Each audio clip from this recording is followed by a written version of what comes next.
Sean todos bienvenidos a En el Corazón de Aztlán con Ciro Rebollar Rodríguez. Episodio 1x29, Castillo sobre Arena. Hola nuevamente a todos, espero que estén muy bien. Como cada semana les agradezco su apoyo al podcast. Realmente aprecio toda la retroalimentación, preguntas y comentarios que recibo de ustedes. Los invito a seguirme en todas mis redes sociales y a que compartan la serie, realmente me ayuda muchísimo. Y sin más preámbulos, comenzamos. En el capítulo anterior vimos cómo la posición de Hernán Cortés y su armada era más endeble de lo que todos anticipaban. La inacción y la falta de alimentos comenzó a ser un verdadero reto a la autoridad del caudillo.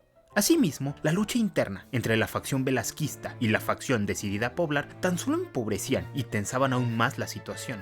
En consecuencia, tras una serie de maniobras políticas y semilegales, Hernán y sus aliados proclamaron la creación de la Villarrica de la Veracruz, el primer ayuntamiento de la América continental. Las razones detrás de este movimiento son muy variadas y debatidas, pero en general el resultado fue la completa autonomía de Hernán Cortés para actuar como él considerara pertinente. Es decir, tácitamente desconoció la autoridad de las instituciones coloniales del Caribe, argumentando que al nuevo ayuntamiento solo la corona de Castilla podía darle órdenes directamente. Esta inteligente maniobra, o traicionera insubordinación, dependiendo a quién le preguntes, creó la curiosa y algo ridícula situación de tener un ayuntamiento sin un asentamiento. A principios de junio, tras haber estado varias semanas en las costas cerca de San Juan de Ulúa, Cortés inició la marcha hacia Quiahuiztlán. Hernán y 400 de sus hombres se movieron por tierra, mientras que las grandes piezas de artillería y el resto de los suministros fueron llevados por barco al puerto. En teoría, la travesía no les tomaría más de 2 días. Sin embargo, aquel desplazamiento era una buena oportunidad para ampliar su conocimiento de la región, por lo que se movieron relativamente lento. Para su sorpresa, aquel trayecto parecía en varios aspectos sacado de una película de terror, ya que vemos a los castellanos avanzando a través de pueblos fantasmas, deshabitados quizás tras los rumores de la brutal excursión de Pedro de Alvarado. Asimismo, centros religiosos con restos de sacrificios humanos servían a los europeos como un sangriento recordatorio de lo que apostaban en este proyecto. Por su parte, los espías y mensajeros de Moctezuma se mantenían alerta de los caminos, diligentemente reportando todo lo que veían. Los hechiceros del emperador habían fracasado en detenerlos, pero al menos estaría bien informado de lo que ocurría. En su primera noche de viaje, el ejército de Cortés pernoctó a las orillas de un río que les habían enseñado los Totonaca, y pese a la servicial dirección de los nativos, los castellanos se mantenían alerta frente a la incertidumbre de toda esta zona. Al día siguiente, la soledad de su viaje fue interrumpida cuando decenas de indígenas provenientes de Zempoala llegaron ante ellos. La comitiva indígena, mostrándose amistosos, traía consigo tortillas y guajolotes para alimentar a los forasteros. Los líderes del grupo se disculparon profundamente por la ausencia de su señor. Él de verdad quería venir, pero desafortunadamente está muy obeso como para salir de la ciudad. Los españoles encontraron este hecho muy divertido y comenzaron a referirse a él como el cacique gordo. No obstante, también lo veían como una buena señal, pues, en su opinión y para los estándares de la época, tal condición solo podía derivar de una prosperidad extrema. Lentamente, el ejército español arribó a Zempoala, con la intención de entrevistarse con Xicomecoatl, el mentado cacique gordo.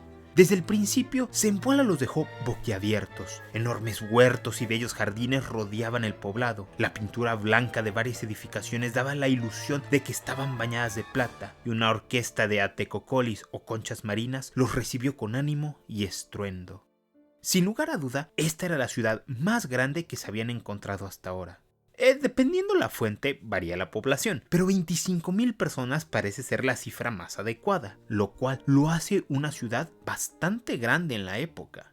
Los españoles fueron recibidos por el cacique, mismo que se encontraba sentado en un patio y rodeado de inciensos. Sin tapujos y sin pena, el señor de Zempoala abrazó a Hernán Cortés e invitó a los castellanos a quedarse en su ciudad. Inmediatamente, Xicomecoatl ordenó el acondicionamiento de un palacio y los atiborró de comida. Como dato curioso, el lugar en el que se quedaron pertenecía a una viuda bastante adinerada, que era sobrina del cacique y que es descrita como una mujer de no muy grata apariencia. Pero bueno, la hospitalidad de los de Zempoala fue bastante sorpresiva para los castellanos, al punto de que sospechaban que todo era una elaborada trampa. Con esto en mente, Hernán ordenó el fortalecimiento del palacio, posicionó a sus escopeteros y 2 cañones pequeños en las puertas, además colocó centinelas en todas partes y durante toda la noche. En los días siguientes, los de Zempoala bañaron de regalos a los castellanos, y estos correspondieron con sus habituales camisas y rosarios. Tras los banquetes y demás reuniones formales, ambos caudillos confiaban lo suficiente en el otro como para ya sentarse a hablar en serio.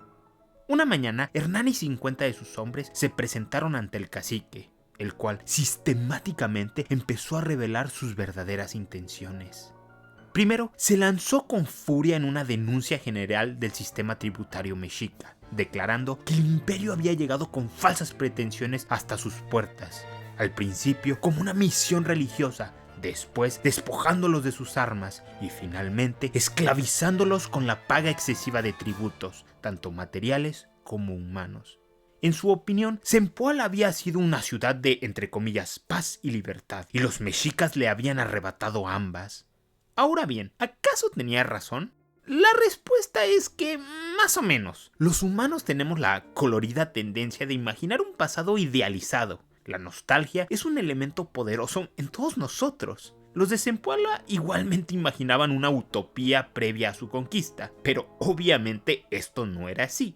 Cabe señalar que, pese a las quejas constantes de todos sobre los tributos de los mexicas, los mismos historiadores novohispanos y otros observadores, de los cuales algunos eran relativamente imparciales o inclusive hostiles a los mexicas, señalan que Tenochtitlán era bastante racional y proporcional en lo que pedía a cada pueblo.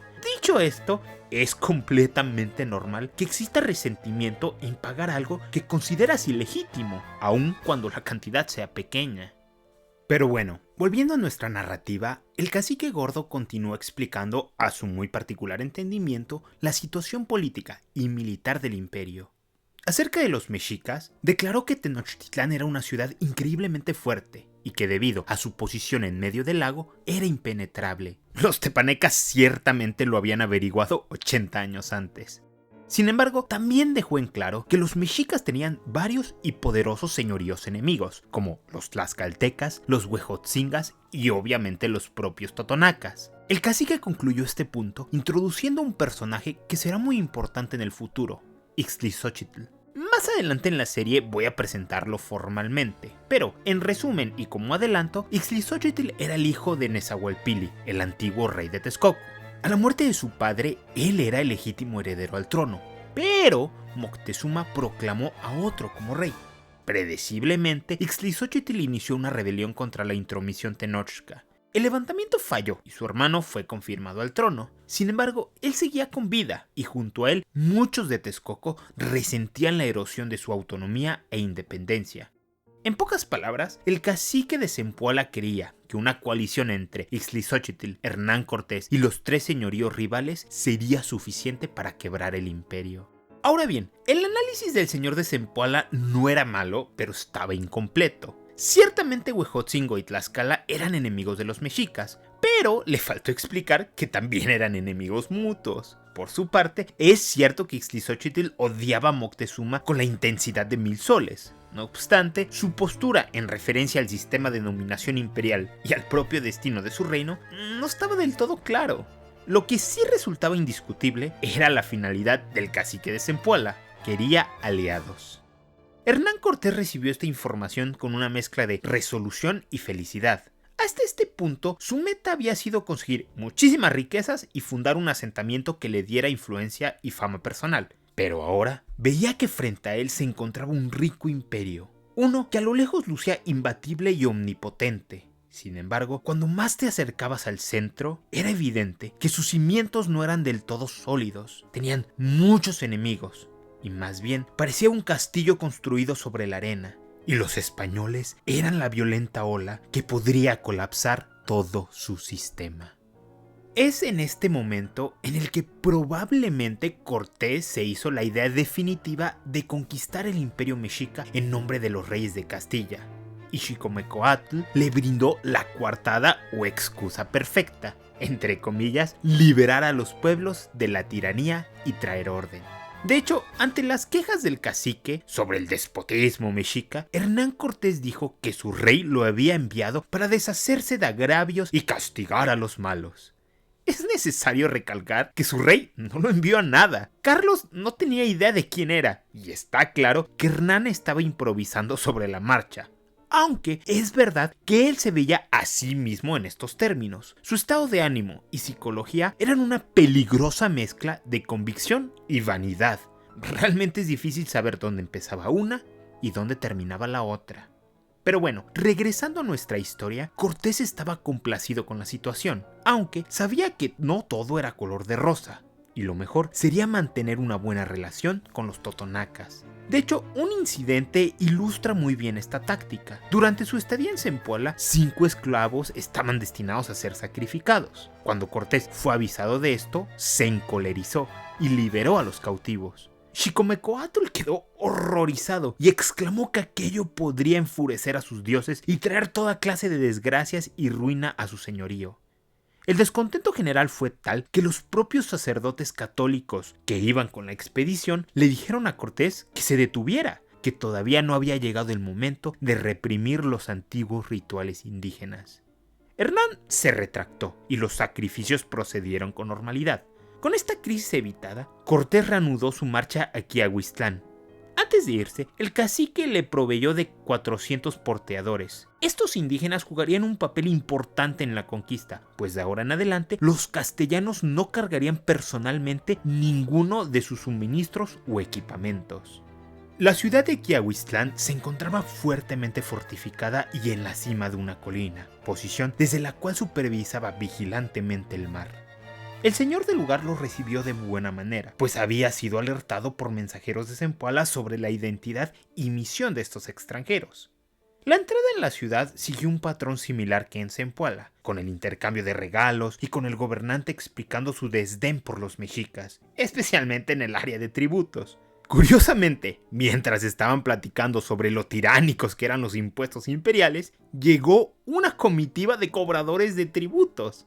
La delegación mexica se presentó en el señorío con la característica pompa y solemnidad de tan altos dignitarios del imperio.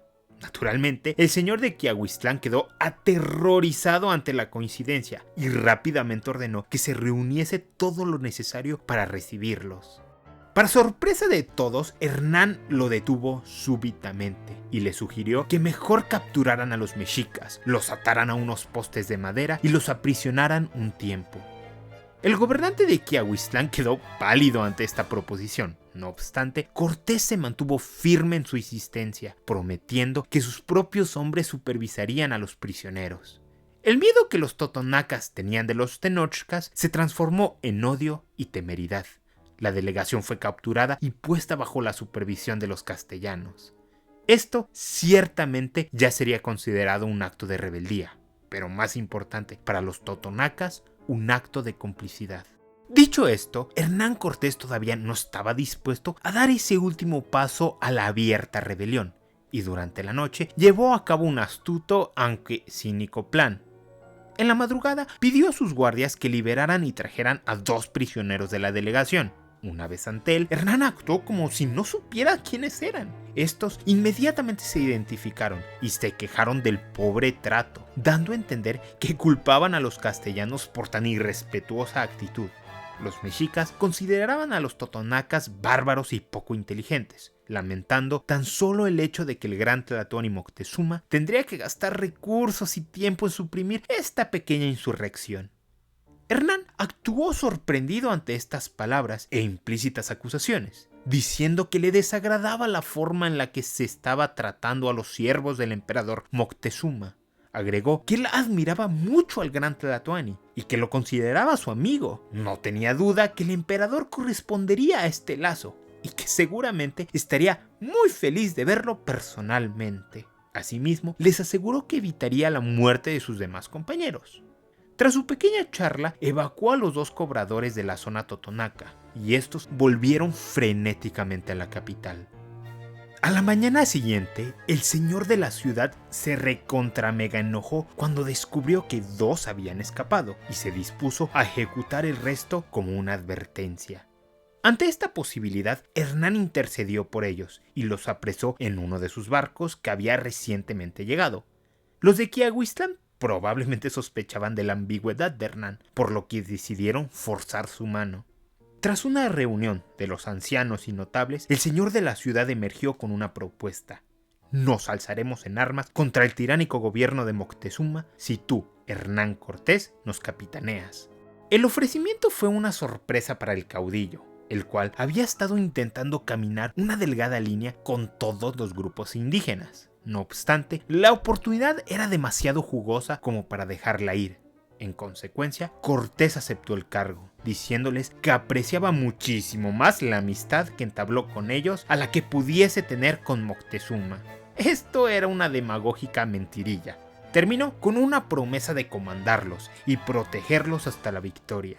De esta manera, el enojo abandonó completamente el cuerpo del gobernante de Quiahuiztlán y este ofreció reunir un poderoso ejército de 100,000 hombres para rebelarse en contra del poderío mexica. Estas palabras fueron música para los oídos castellanos. En el siguiente capítulo, la situación en el antiguo México continuará deteriorándose, con Moctezuma intentando resolver la crisis y con los castellanos cada vez más envalentonados. Sin embargo, pese a todos los intentos diplomáticos, la inexorable marcha hacia la guerra se volverá imparable.